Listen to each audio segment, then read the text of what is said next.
NCC के इस digital class में आप सभी विद्यार्थियों का स्वागत है। हम लोग अपने हिंदी विषय के अंतर्गत काल विभाजन का जो प्रकरण दिया गया है उसी को आज की कक्षा में पढ़ना है। इन हिंदी साहित्य के इतिहास लेखन की परंपरा हम लोग पढ़ चुके हैं और इतिहास लेखन के उपरांत विभिन्न इतिहासकारों द्वारा, साहित्यकारों द्वारा जो काल का विभाजन किया गया वही हम लोगों के आज की कक्षा का प्रकरण है, काल विभाजन।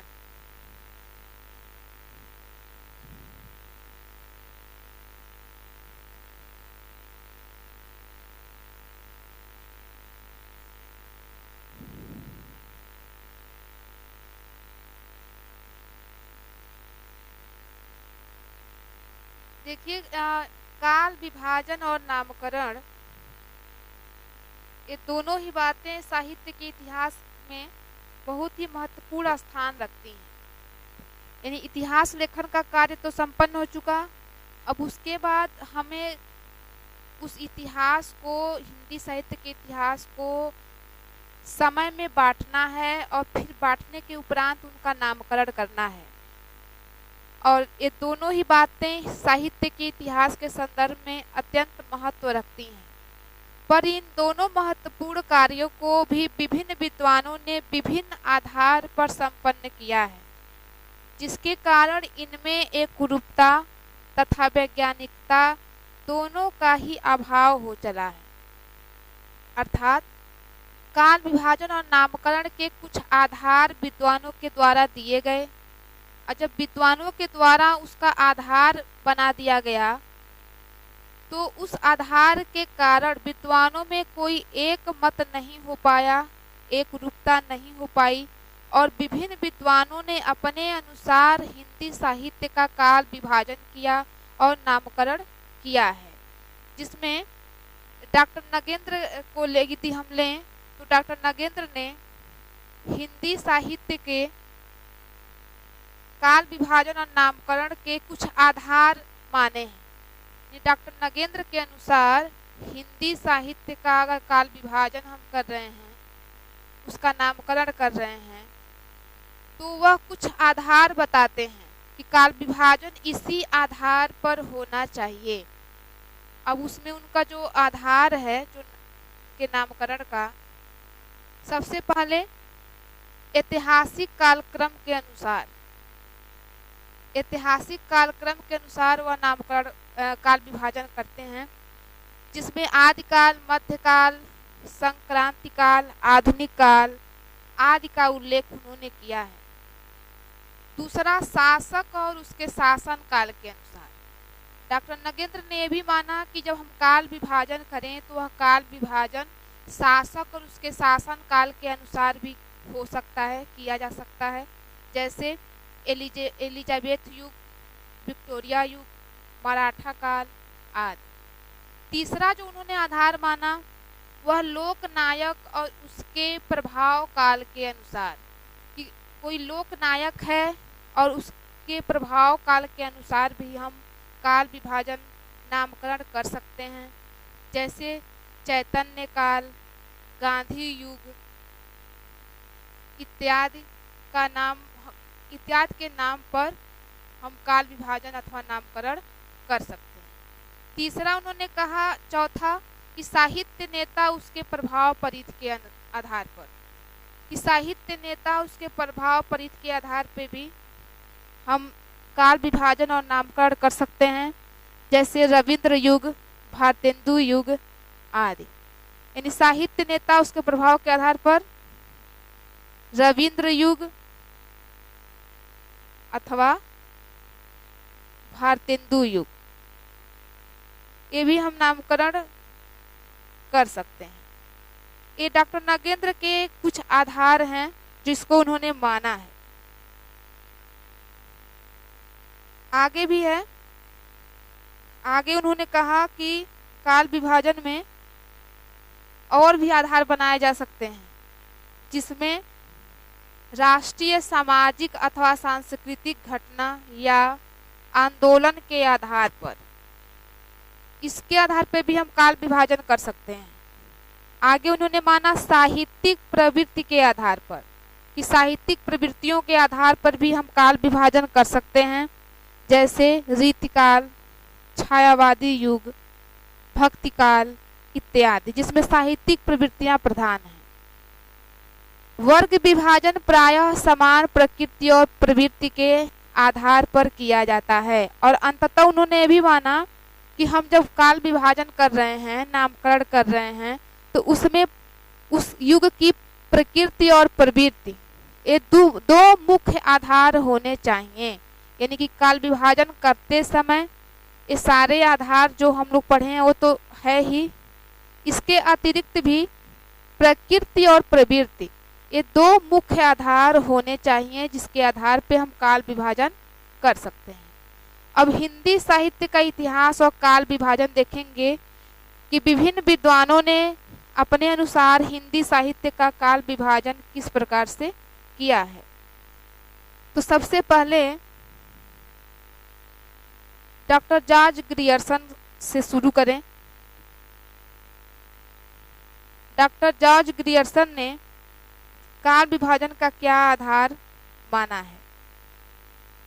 उन्होंने कहा कि चारण काल, सबसे पहले काल विभाजन किया और काल विभाजन में पहला उन्होंने चारण काल नाम लिया है, चारण काल। और चारण काल का समय माना 700 से 1300 ईस्वी। दूसरा 15वीं सदी का धार्मिक पुनर्जागरण काल। तीसरा इन्होंने विभाजन किया जायसी की प्रेम कविता। चौथा ब्रज का कृष्ण संप्रदाय।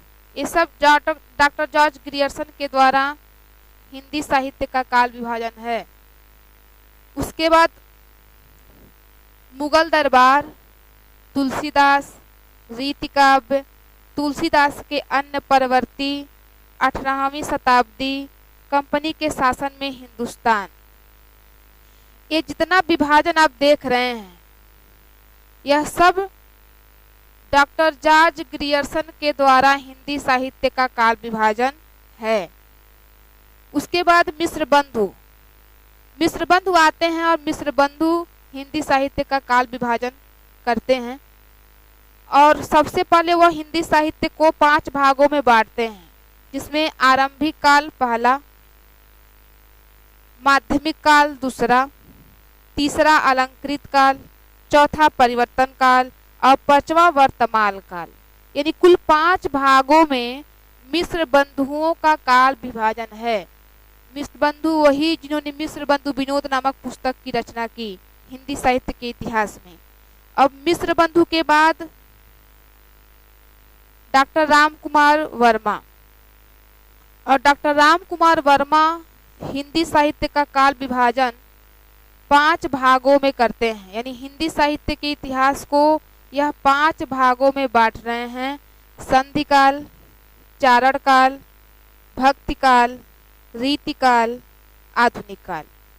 ये कुल 5 भाग कर देते हैं, संधिकाल, चारण काल, भक्तिकाल, रीतिकाल, आधुनिक काल।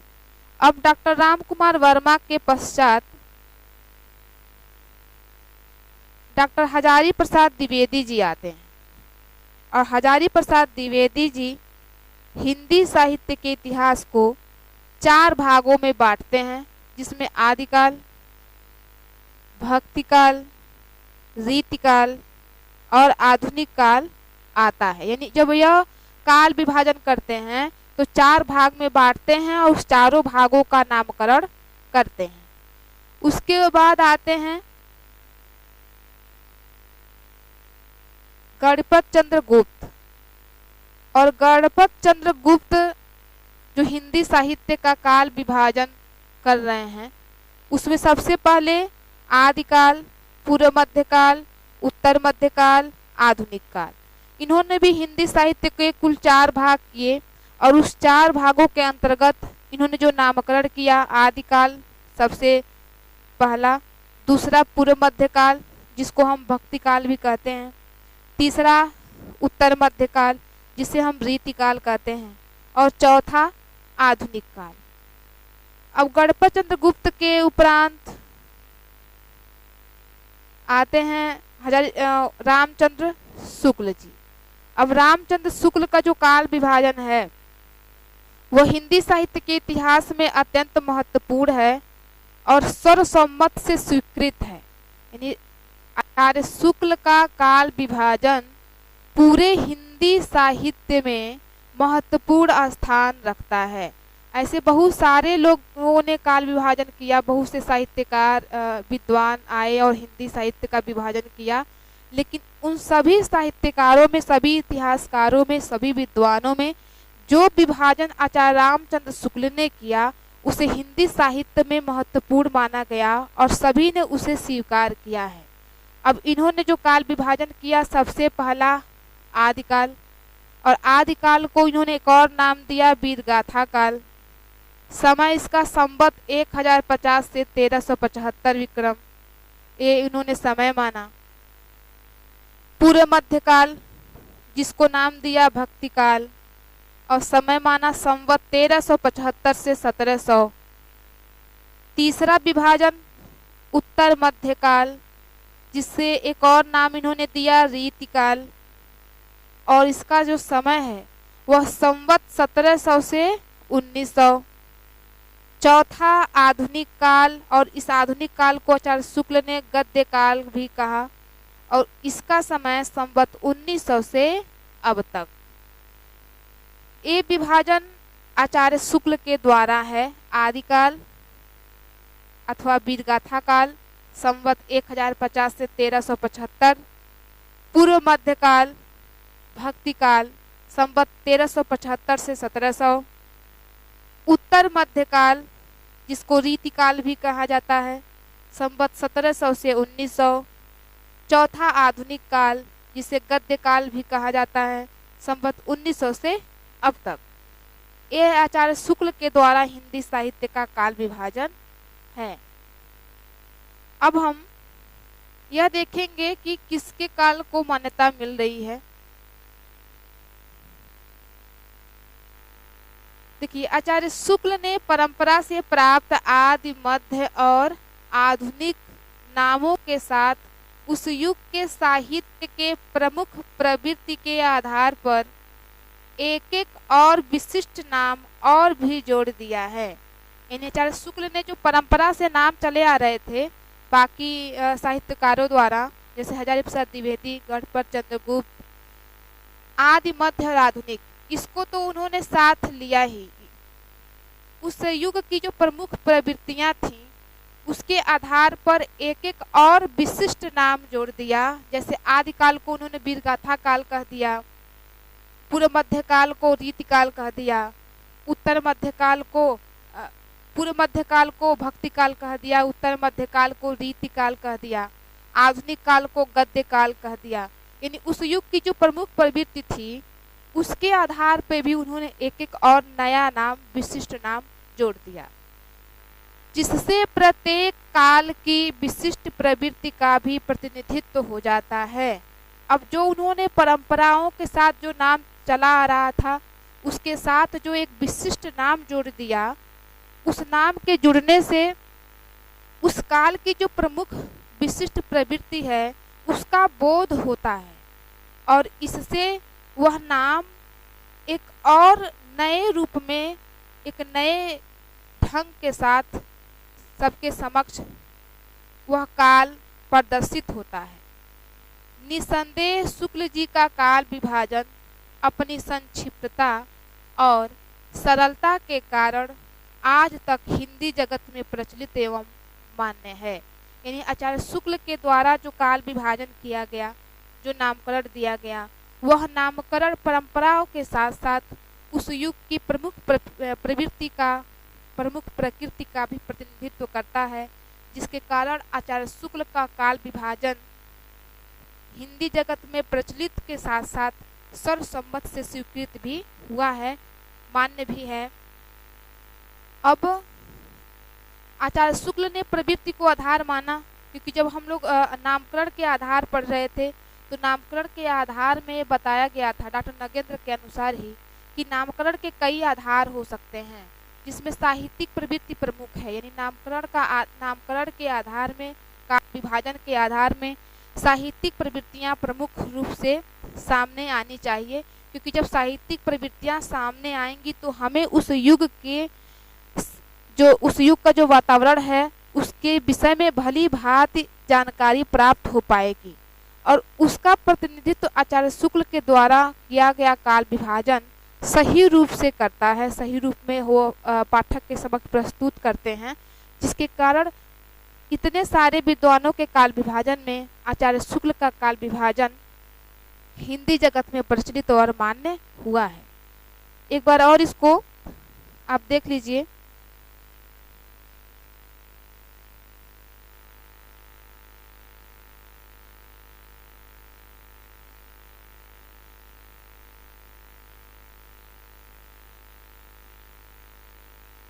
देखिए, जब विभाजन हो रहा है तो सबसे पहले विभाजन में डॉक्टर जॉर्ज ग्रियर्सन उनके अनुसार हिंदी साहित्य का विभाजन देखेंगे।